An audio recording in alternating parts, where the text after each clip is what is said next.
Antarwali सराटीत OBC बांधवांनी आमरण उपोषण सुरू केलंय। नेमक्या तुमच्या काय मागण्या आहेत उपोषणाला बसलात आणि खरं तर यापूर्वी तुम्ही वेगळ्या ठिकाणी उपोषण केलेलं होतं, या ठिकाणी येण्याचं पण प्रयोजन? एकंदरीत सर्वात महत्त्वाचं म्हणजे आम्ही ओबीसी आरक्षण संरक्षणासाठी मी पुण्यामध्ये बसलो होतो, हाके वाघमारे इथं वडीगोद्रीला बसले होते। परंतु आम्हाला सरकारने आश्वासन दिलं होतं की हे सगळे सोयरे हा जो अधिनियम आहे याचं कायद्यात आम्ही रूपांतर करणार नाही, कारण की त्याला 8 ते 9 लाख हरकती आहेत। आम्हाला शाश्वती दिली होती। आमच्या आणखीन बऱ्याच मागण्या होत्या, ज्या जातीचे प्रमाणपत्राला आधार कार्ड लिंक करावं। परंतु आता मनोज जरांगे परत आता उपोषणाला बसलेले आणि त्यांनी सरकारला अल्टिमेटम दिला आहे की आम्ही तुम्हाला पाडू, आम्ही तुम्हाला बघून घेऊ। आता इलेक्शन आल्यात आणि कुठंतरी सरकारची चलबिचल झालेली आम्हाला दिसते। काहीतरी बातम्या येतात की 24-25 तारखेला विशेष अधिवेशन घ्यायचं, हैदराबाद गॅझेट, निजाम गॅझेट असं काहीतरी अध्यादेश आणायचा किंवा JR आणायचा।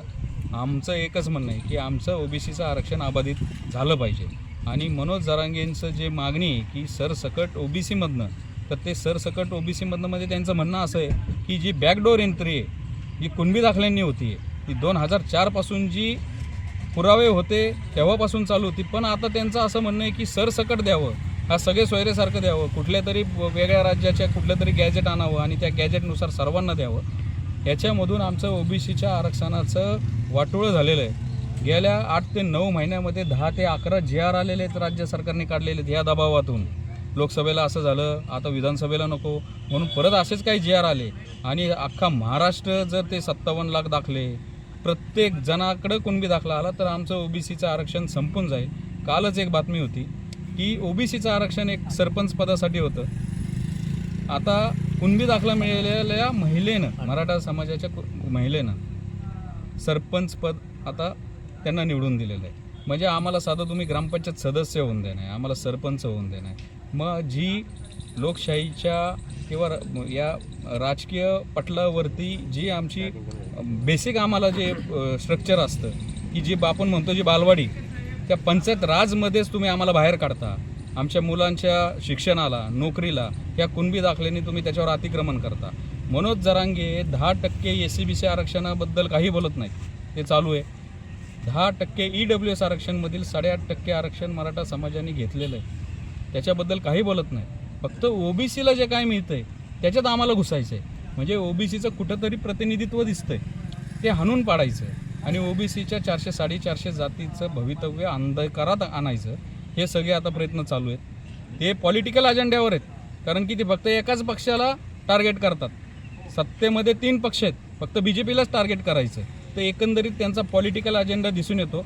आम्हाला त्याचं काही देणं घेणं नाही, पण त्या पॉलिटिकल अजेंड्यामधून कुठलं तरी सरकार खाली खेचायचं, कुठलं तरी निवडून आणायचं, याच्यातून आमच्या ओबीसींचा जो घात होणार आहे, आमचं ओबीसींचं जे नुकसान होणार आहे ते कधी न भरून येणारं होणार आहे आणि त्यासाठी त्याला विरोध म्हणून आम्ही इथं उपोषणाला बसलो आहे। सरकारला आमचा इशारा आहे की फक्त एकाला तुम्ही जावाई करू नका, तुम्हाला सर्व जी जनता आहे त्याच्यामध्ये ओबीसी आहेत, SC आहेत, ST आहेत, सर्व समाज आहेत, त्यांना समान न्याय द्या।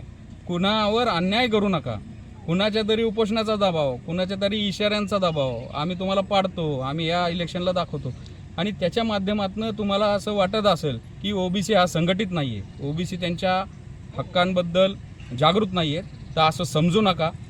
आम्ही सरकारला इशारा देतो, आम्ही ह्या जर असा कोणता निर्णय आला तर हे जे आत्ता विधानसभेच्या इलेक्शन आहे त्याच्यामध्ये तर तुम्हाला दाखवून देऊच, परंतु तुम्हाला जर उपोषणाची भाषा कळती तर आम्ही पण उपोषणच करणार आणि तुम्हाला अंतरवाली सराटीच प्रिय आहे, त्यामुळं आम्ही अंतरवाली सराटीमध्ये बसलो।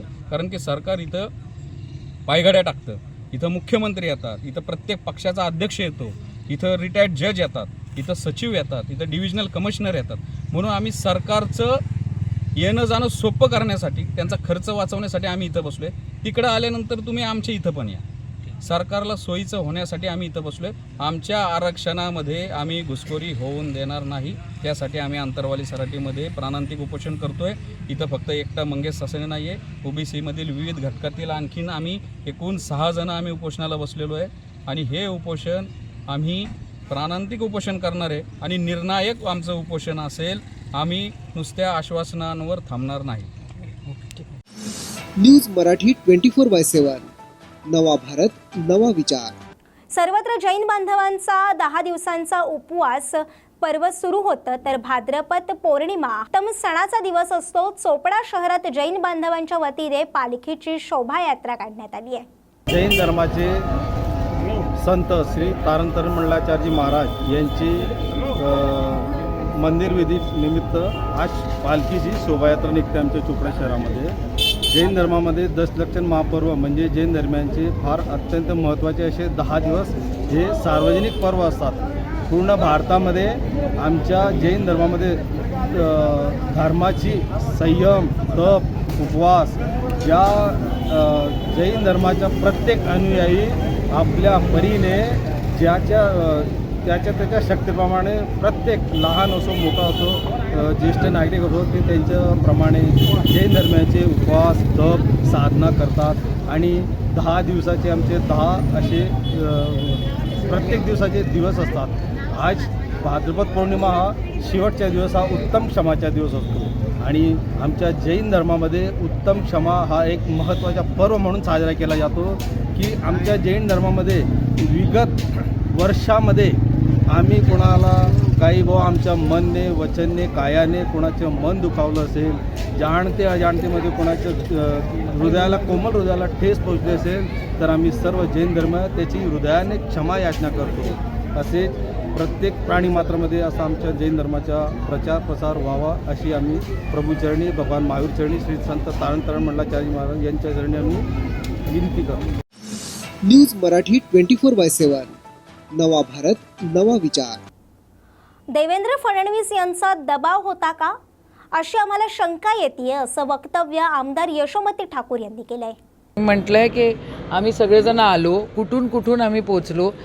चांदूर रेल्वेवरनं, चांदूर बाजारवरनं, दर्यापूरमधनं अख्ख्या अमरावतीतली सगळी मंडळी आली या ठिकाणी. इथं होम मिनिस्टरचा दबाव तर नव्हता ना की गुन्हे नाका दाखल करू म्हणून. होम मिनिस्टरनी थोडंसं जबाबदारी न वागण्याची गरज आहे. त्यांचा आजोळा राजा आहे, त्यांचे मामा इथले आहेत, त्यानं त्याचा आजोळामध्ये दंगा झाला पाहिजे असं त्यांना वाटतं काय?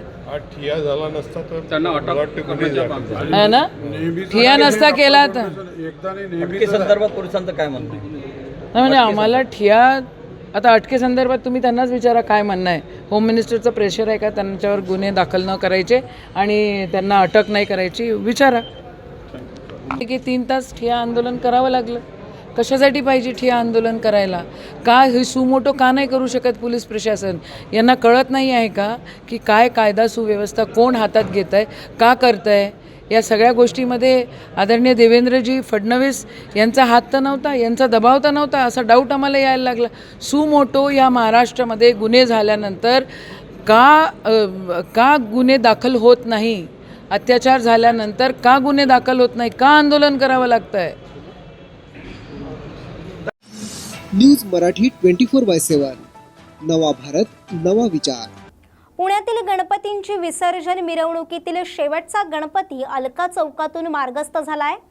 तर शेवटचा गणपती मंडळ हे महाराष्ट्र तरुण मंडळ असून शहरात काल सकाळी 10:30 वाजता सुरू झालेलं विसर्जन मिरवणूक आता संपली आहे आणि 189 गणेश मंडळे अलका चौकातून गेली आहेत. तर शहरातील विसर्जन मिरवणूक ही 28 तासांपेक्षा जास्त काळ चालली आहे.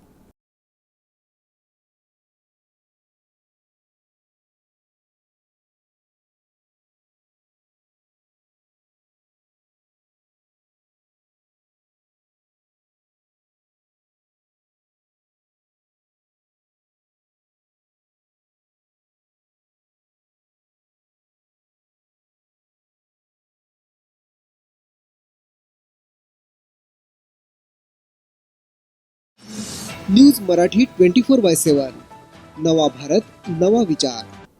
स्वराज्य पक्षाच्या वतीने विविध मागण्यांसाठी तहसील कार्यालयावर बैलगाडी मोर्चा काढण्यात आलाय.